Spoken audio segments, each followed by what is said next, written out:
के लिए हम आतंकवाद से लड़ते रहे, देश की सुरक्षा करने के लिए हम माओवाद से लड़ते रहे, नक्सलवाद से लड़ते रहे, लेकिन हमें पता ही नहीं चला कि हमारे लिए, देश के लिए सबसे ज्यादा खतरा उन आतंकवादियों से नहीं, उन नक्सलवादियों से नहीं, हमारे देश के लिए सबसे ज्यादा खतरा उन गद्दारों से है, उन देशद्रोहियों से है, जो भारत मुर्दाबाद के नारे लगाते हैं, जो हमारे देश में रहते हुए भी तिरंगे को जलाते हैं।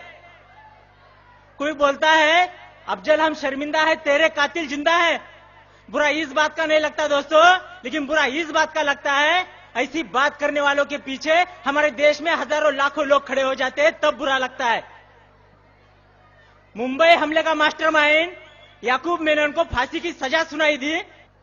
जब उसे फांसी की सजा सुनाई दी उसमें कोई बुराई नहीं, लेकिन बुरा तब लगता है जब आतंकवादियों के जनाजे में हमारे देश के लाखों लोग जनसैलाब उमड़ पड़ता है, तब बुरा लगता है। दोस्तों, हमारे देश की सरहद की रक्षा के लिए हमारे जवान हर दिन शहीद होते हैं, लेकिन तब हमारे देश के अंदर कहीं आवाज नहीं उठती।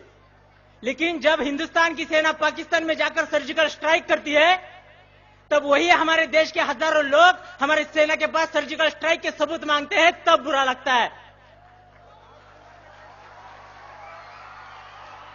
दोस्तों, संसद हमले का मास्टरमाइंड अफजल गुरु को फांसी की सजा सुनाई दी जाती है, उसमें कोई बुराई नहीं, कोई दो राय नहीं, लेकिन बुरा तब लगता है जब हमारे देश में उसके लिए शोक मनाया जाता है, जम्मू कश्मीर में उसके लिए बंद पुकारा जाता है और जेएनयू यूनिवर्सिटी में उसके लिए श्रद्धांजलि दी जाती है, तब बुरा लगता है।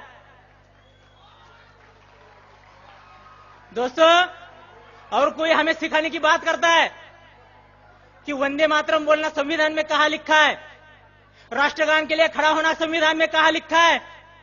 उनको मैं बताना चाहता हूं, संविधान में चड्डी पहनना कहां लिखा है, फिर भी तो आप पहनते हो। कोई बोलता है हम भारत माता की जय नहीं बोलेंगे। मैं उनको चेतावनी देना चाहता हूं, अगर इस देश में रहना होगा भारत माता की जय कहना होगा।